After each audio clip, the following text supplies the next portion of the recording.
I want to say that strong is not the one, a man who looks strong. Gusto kong sabihin na ang malakas ay hindi yung taong kung sino nakikita mong malakas. Strong is not the man who have a lot of money.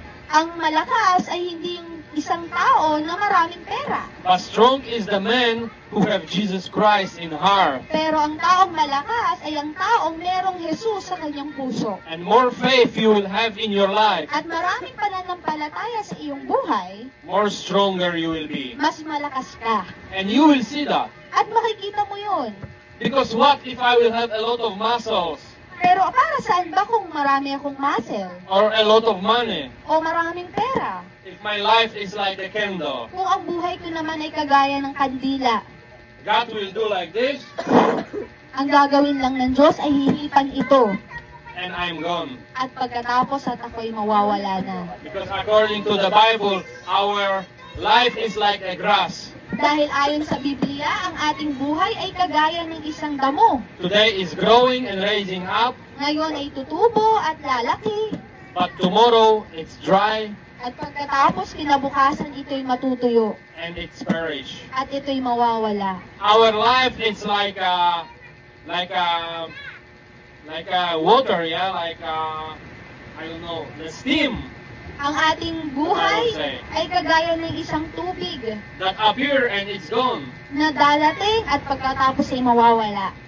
So, but the one who have Jesus Christ in his life, Pero ang isang tao na merong Jesus sa kanyang buhay, it's a strong person. ay siya ang malakas na tao. Doesn't matter of age, if he is young or old, Na kahit ano pang edad nito, bata o matanda, it will be strong. siya ay malakas.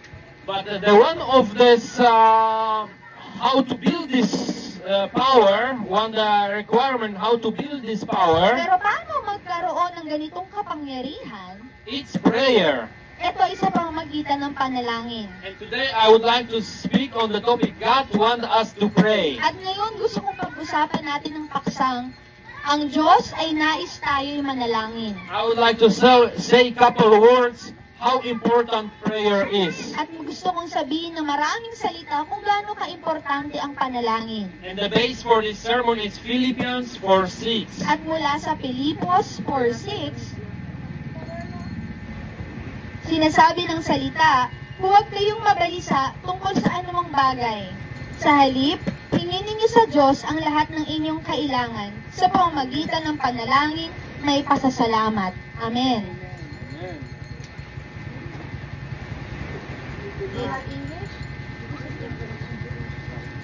Okay. Do not be anxious about anything, but in every situation, by prayer and petition, with thanksgiving, present your request to God. Amen. Amen. So in every need, Bible say, in every need what we have. So sinasabi ng Biblia na sa lahat ng ating pangangailangan, Don't be sad, huwag kang malungkot, but let in prayer to God everything. nahayaan mo sa pamamagitan ng panalangin na ibigay sa Diyos lahat. Leave it for God. Ibigay sa Diyos lahat. If something is too heavy to carry, leave it to God. Kung merong medyo mabigat na dalahin, ibigay ito sa Diyos. And pray. At manalangin. Because this is our power, prayer. Dahil ito ang ating kapangyarihan, ang panalangin. God choose us to pray. Dahil pinili tayo ng Diyos upang manalangin. God can do everything, yeah? Maraming magagawa ang Diyos. But He still choose us to pray. Pero pinili pa rin niya tayong manalangin. And when we look on Jesus, Kapag titingnan mo si Jesus, we see that Jesus was going every day in the mountain makikita natin si Jesus ay palaging araw-araw pumupunta sa bundok. and He pray all the night. At siya ay nananalangin magdamag.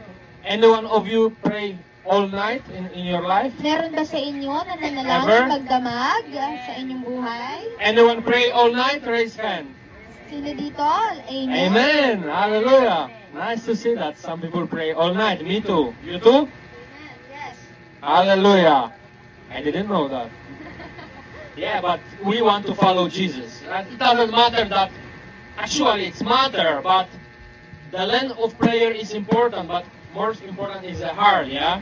Sa totoo lang, ito ay mahalaga kung gaano kahaba ang iyong panalangin, pero ang pinaka-importante ang iyong puso.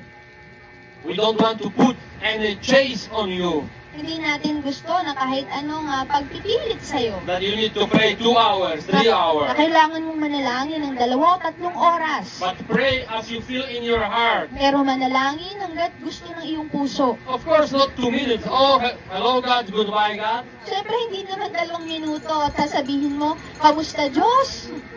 But pray that you will be sure Pero manalangin na ikaw ay sigurado that God hear you. na ang Diyos ay napapakinggan ka. Sometimes prayer is not only that you talk, Minsan, ang panalangin ay hindi lang yung dahil ikaw ang nagsasalita. but sometimes it's just to be quiet Dahil minsan, kailangan mo lang manahimik without any words kahit na walang salita and waiting what God will tell you. at maghintay kung ano ang sasabihin ng Diyos sa'yo. And whenever I have questions in my heart, Sa tuwing may tanong ako sa aking puso, sa aking buhay, and I come in prayer to God, at ako ay lalapit sa panalangin sa Diyos, and I ask God, God, please give me the answer. at tinanong ko ang Diyos, Diyos, bigyan mo ako ng kasagutan. And then I was waiting At pagkatapos nito, ako ay naghintay. until God will answer to my heart. Hanggang ang Diyos ay sinagot ang aking puso. And really, God always answered to me. At totoo na ang Diyos ay palagi akong sinasagot. He answered me by His word, Sinasagot ako ng kanyang salita, or He remind me the situation, o pinapaalala ako sa bawat sitwasyon, but I always receive the answer from pero God. palagi kong naratanggap ang kasagutan. Because all Christian life Dahil lahat ng Kristiyanong buhay, is waiting for that answer ito ay naghihintay ng kasagutan mula sa Diyos and revelation of God. at pahayag mula sa Diyos. And God wants to speak to you. At ang Diyos ay gustong mangusap sa iyo, Personally, He wants to speak to each of you. sa bawat isa sa inyo. And He wants to reveal the secrets from heaven. At gusto niyang ipakita ang sekreto mula sa kalangitan. The first secret, what He revealed to you, Ang unang sekreto na gusto niyang ipahayag sa iyo, is that Jesus Christ is your Savior. na ang Jesucristo ang iyong tagapagligtas. And once you start to believe in Jesus, that is mean that you get first the biggest revelation from Holy Spirit. Ito kung paano ako nagsimulang maniwala sa Diyos dahil ito ang kauna-unahang pahayag mula sa Diyos. But later, when you will be growing in God, At pagkatapos, kapag ikaw ay lumalago na sa Diyos, God will be revealing you the new things. ang Panginoong Diyos ay ipapahayag sa iyo ang mga bagong bagay. This is privilege from God. At ito ay pribilehiyo mula sa Diyos. Whenever God will reveal me something, Na sa tuwing ang Diyos ay magpapahayag sa akin, I'm so thankful to God ako ay talagang nagpapasalamat sa Diyos. that He revealed to me something which I don't hear from preacher, Dahil binigay niya sa akin ang kakaibang kahit hindi ko naririnig sa mga ibang tagapagturo or any man, o kahit sinong tao, but He revealed to me something. pero ipinapahayag niya sa akin ang kakaiba. And I was so grateful because God revealed me something in this week. Kaya ako'y nagpapasalamat dahil ang Diyos ay nagpahayag sa akin ngayong linggo lang. Some very big truth. Itong napakakatotohanan. I don't know if you will understand this truth if I will share this to you. Hindi ko alam kung mauunawaan mo ito kapag ibinahagi ko sa iyo. But He revealed to me the thing like this. Pero ipinahayag niya sa akin ang mga bagay na ganito. Many churches today Maraming simbahan ngayon who don't preach what is in the Bible, na hindi tinuturo kung ano ang nasa Biblia. they try to preach their own understanding. Sinusubukan nilang ituro ang kanilang sariling pagkaunawa. And they say, it doesn't matter, brother and sister, At sinasabi nila na hindi ito mahalaga, mga kapatid. that I believe different and you believe different. Na ako'y naniniwala ng kakaiba at ikaw din ay naniniwala ng iba. Most important, we have one Jesus. Ang importante, meron tayong isang Jesus. They say like this. Sinasabi nila ito. And I ask God, God, is that really true? At nagtanong ako sa Diyos, talaga bang ito'y totoo? That I believe different, He believe different, Na naniniwala ako ng iba at siya din ay naniniwala sa iba? but we have one Jesus, Pero meron naman kaming isang Jesus? and it doesn't matter. At ito ay parang wala lang? And God revealed me one important thing. Pero ang Diyos, ibinahayag niya sa akin ng isang mahalaga. Question came to my heart. Ang tanong na nandito sa puso ko. What is more important? Ano ba ang pinaka-importante? Word of Jesus Ang salita ni Jesus or word from Jesus? o ang salita galing kay Jesus? So what is more important? Jesus or His word? Sa halip, ano bang importante? Si Jesus o ang kanyang salita?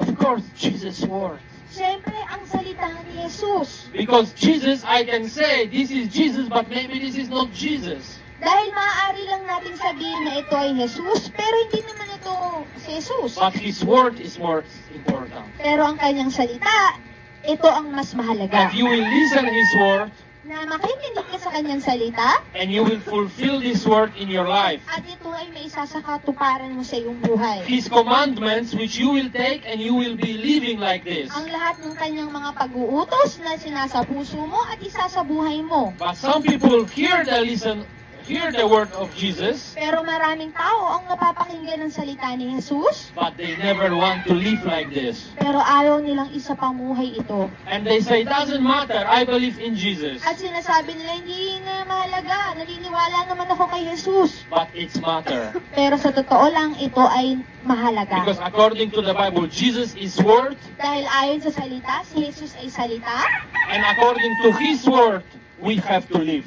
at ang ayon sa kanyang salita, dapat natin ipamuhay. So this is the truth which I was very thankful in my heart that God revealed that to me. Kaya ito ang katotohanan na ako'y nagpapasalamat, ipinahayag ito ng Diyos. Because today many people say, most important we believe in Jesus. Dahil ngayon, marami ng taong nagsasabi, ang pinaka-importante lang, ikilala lang natin si Jesus. And when God will start to reveal to you, to me, the truth, At kapag ang Diyos ay nagsimula ng ipahayag sa iyo, sa akin, ang katotohanan, can you imagine how strong church we can be? naiisip mo ba kung gaano kalakas ang simbahan? That's why we lack today the men and women of prayer.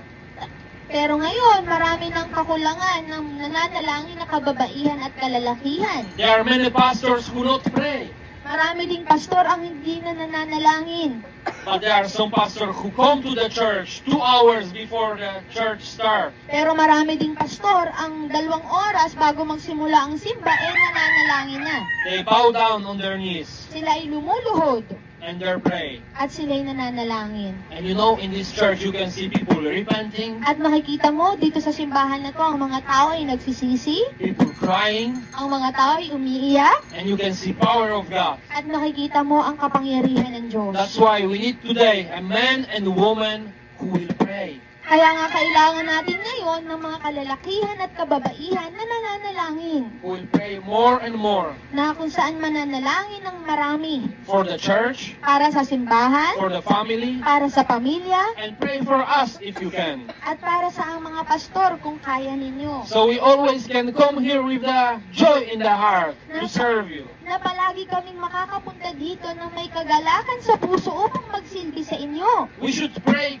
every time. Dapat tayo palaging nananalangin When you're walking in the street, na kapag ikaw ay lalakad sa kalsada, when you are working, kapag ikaw ay nagtatrabaho, say thank you God. sabihin mo lang salamat Diyos. But God also teaching us about sacred room of prayer. Pero ang Diyos, tinuturuan din tayo patungkol sa lihim na silid ng panalangin. In Matthew 6:6, Kung mababasa natin, ang Mateo 6:6, we read, but when you pray, go into your room, close the door, and pray to your Father who is unseen.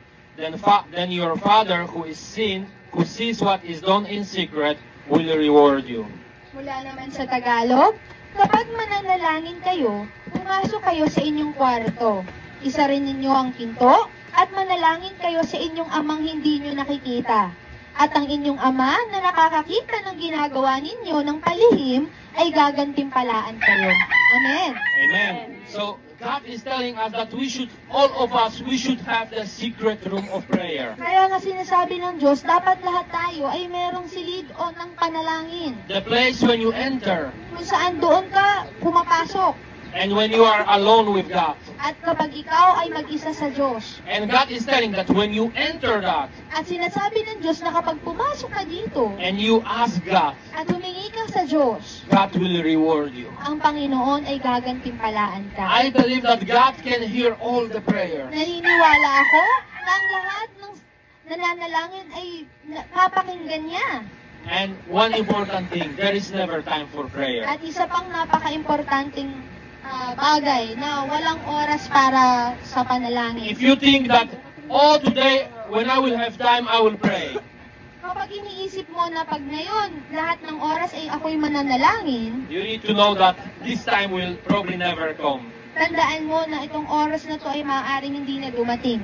Because this world is doing everything that you will not pray. Dahil sa mundong ito, gagawin ang lahat ng mga kaabalahan para hindi ka manalangin. And you say, oh, I need to clean this, I need to wash this, At sasabihin mo, may huhugasan pa ako, gusto ko pa tong linisin. oh, I forget to prepare food. At pagkatapos nakalimutan kong maghain. And in the end of the day, oh, I didn't have time for prayer. At pagkatapos ng buong araw, nakalimutan mo ng manalangin. But that's why we need discipline. Kaya nga napaka-importante ng disiplina. You need to set your time for prayer. Kailangan mong maglaan ng oras para sa panalangin. You need to say, today I will pray 1 hour at this time, and no matter what happens, I will pray. Ngayon, sasabihin mo, ako mananalangin 1 oras at kahit anong mangyari, ako'y mananalangin. That's what God wants from us. Ito ang gusto ng Diyos mula sa atin. Because man who is praying Dahil ang mga tao kung saan nananalangin have no fear in him. ay walang takot sa Kanya. The man who is prayer man, Ang taong kung saan ang lalaking mapanalangin, he have no fear and nobody can destroy him. wala siyang kinatatakutan at walang makakasira sa Kanya. When the church of God is praying, Kapag ang simbahan ng Diyos ay nananalangin, miracles are happen. ang mga milagro ay mangyayari. When church of God is praying, Kapag ang simbahan ng Diyos ay nananalangin, things are successful. ang mga bagay ay magiging matagumpay. When the church of God is praying, Kapag ang simbahan ay nananalangin, the powers of darkness are shaking. ang kapangyarihan ng kadiliman ay nanginginig. That's why enemy don't want you to pray. Kaya nga ang kaaway ayaw kang manalangin. He don't want you to find the time for prayer. Ayaw niya na hahanap ka ng oras para sa panalangin. He want to tell you God never will answer your At prayer. gusto niyang sabihin sa iyo na hindi sasagutin ng Diyos ang panalangin mo. But I want to tell you God see your circumstances. Pero gusto kong sabihin sa iyo na nakikita ng Diyos ang kalagayan mo. He see what you are struggling in your life. Nakikita ng Diyos kung anong kahirapan mo sa buhay. He know in which situation you are. Alam ng Diyos kung anong sitwasyon ka ngayon. Never forget that. Huwag mo tong kalimutan. God see you. Nakikita ka ng Diyos. God see you anytime. Nakikita ka ng Diyos sa kahit anong oras. God hear you. Naririnig ka ng Diyos. God hear all your prayer. Naririnig ng Diyos ang bawat panalangin mo. I believe that God can hear all the prayers of men. Naniniwala ako na lahat ay pinapakinggan ng Diyos ang panalangin ng tao. And He never lack of answer. At hindi siya nagkukulang sa kasagutan. But we need to remember that God answer can be yes, Pero kailangan nating alalahanin na ang sagot ng Diyos ay maaaring oo, God answer can be no, maaaring hindi, and God answer can be wait. at maaari ding maghintay. I believe whenever I pray for my father who is not Christian yet, Naniniwala ako na kapag ako'y nananalangin sa aking ama na hindi pa Kristiyano ngayon, God always is doing something little to bring him to Him. ang Diyos ay laging gumagawa o nagbibigay sa kanya ng kakaiba. Anytime. O, bawat oras. But every man have also free will. Pero ang bawat tao o kalalakihan ay meron ding kalayaan. And if Jesus is knocking the doors of your heart, At kapag si Jesus ay kumakatok sa iyong puso, it's up to you if you open or not. nasa sa iyo yun kung bubuksan mo o hindi. You can close the doors Maaari mo naman ding isara. and say, I don't need you, Jesus. At sasabihin mo na hindi kita kailangan, Jesus. Stay away Lumayo ka sa akin. from me, from my life. Para sa akin at sa aking buhay. I want to live my own. Gusto kong mamuhay ng pangsarili. And really, many people are doing like this in this earth. At sa totoo lang, maraming ganitong taong mamumuhay dito sa mundo. Instead of take what is for free, Sa halip na kuwanin kung ano yung libre, salvation is for free. ang kaligtasan ay libre. They still say, I don't want nothing for free in my life. Pero sasabihin pa rin nila na hindi ko to kailangan sa aking buhay. I don't want Jesus in my Hindi life. ko kailangan si Jesus sa aking buhay. Why? I don't know. Bakit? Hindi ko rin alam. If someone is giving me something for free, I'm taking. Kapag may ibang tao na nagbigay sa akin ng libre, syempre po, tatanggapin ko. Especially if for free it's 1 million years or more we've got. Lalo na kapag ang libre, 1,000,000 na kasama ang Diyos. We live here 50 years, Namumuhay tayo ng 50 years, but God is giving you million of years more. pero bibigyan ka ng Diyos ng milyong taon. And some people say, no, I don't need it. 50 is okay for me. At marami pa rin nagsasabi na hindi ko to kailangan.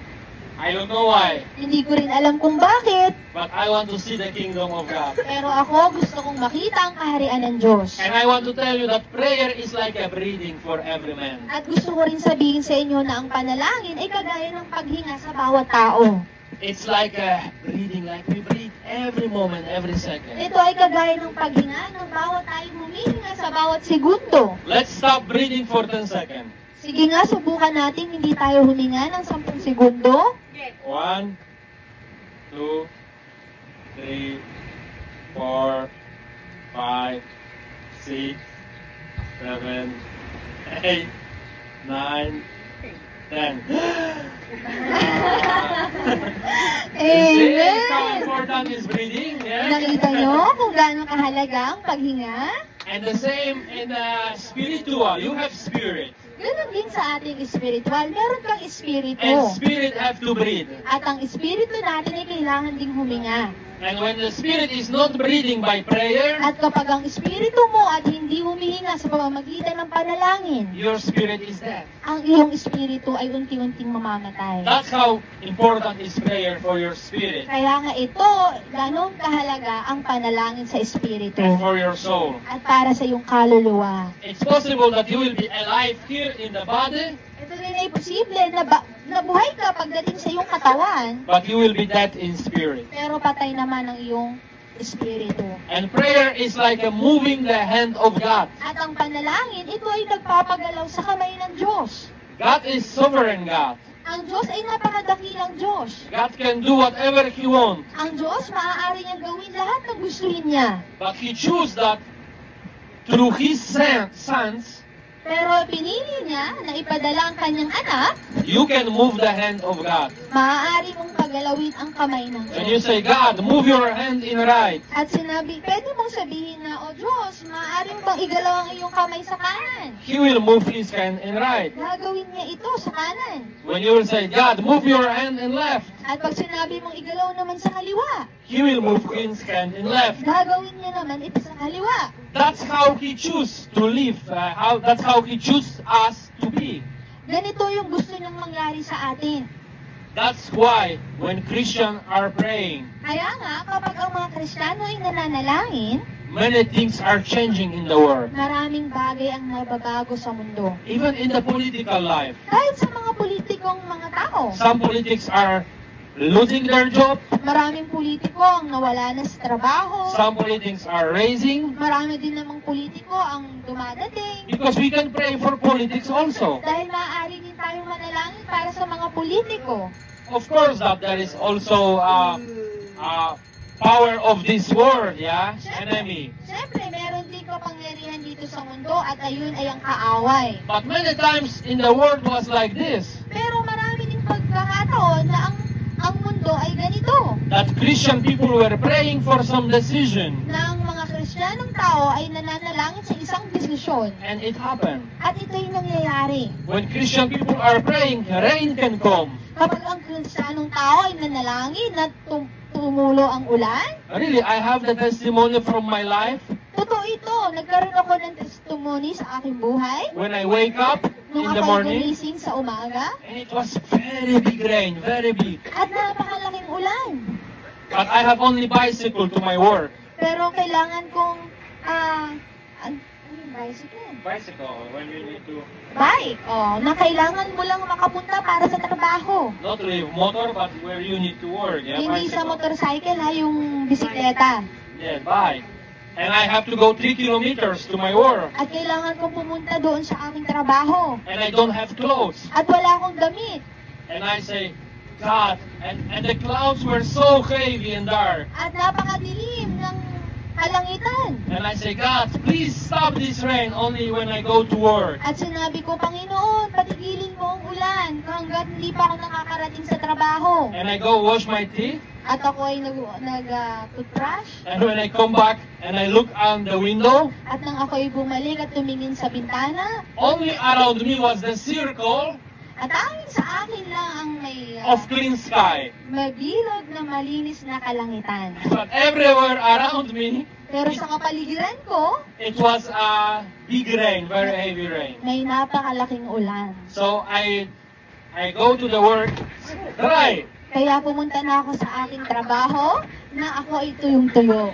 God can stop rain. Ang Diyos ay maaaring ipatigil ang ulan. God can make rain whenever you pray. At ang Diyos ay maaaring ding umula. Believe Maaaring in ding that. gumawa ng ulan kapag ikaw ay nanalangin. Because Jesus said that His people will be doing even greatest things Dahil than Jesus. ang Diyos ay nagsasabi din na ang kanyang mga tao ay maaaring ding gumawa ng dakila para sa Kanya. That's how God chooses to work among us. Kaya nga gusto ng Diyos na gumawa din tayo para sa Kanya. And in the end, I would like to say, when you will be praying, At gusto ko sa kahuli-hulihan na kapag ikaw ay nananalangin, it will bring a lot of peace and rest to your heart. ito ay magbibigay sa iyo ng kapayapaan at kapahingahan sa iyong puso. The secret room of prayer Ang sikretong silid ng panalangin is the place where you can receive your rest ay kung saan ito yung lugar na kung saan makakatanggap ka ng kapahingahan and peace in your heart. at kapayapaan sa iyong puso. So whenever you feel that you are worrying,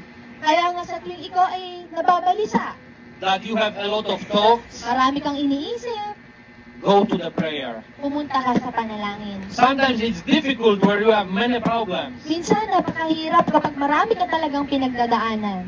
but it will for sure bring peace into your heart. Pero sinisigurado ko na ito ay magbibigay sa iyo ng kapayapaan sa iyong puso. Whenever you argue with your husband or wife, Na sa tuwing ikaw ay nagkakaroon ng pagtatalo sa iyong asawa, take her hand kapitan mo ang kanyang kamay and pray with her. at manalangin kasama siya. And God will bring peace At ang to your Diyos heart ay magbibigay ng kapayapaan sa iyong puso and rest. at kapahingahan. Amen. Amen! Praise God. Thank you, Lord!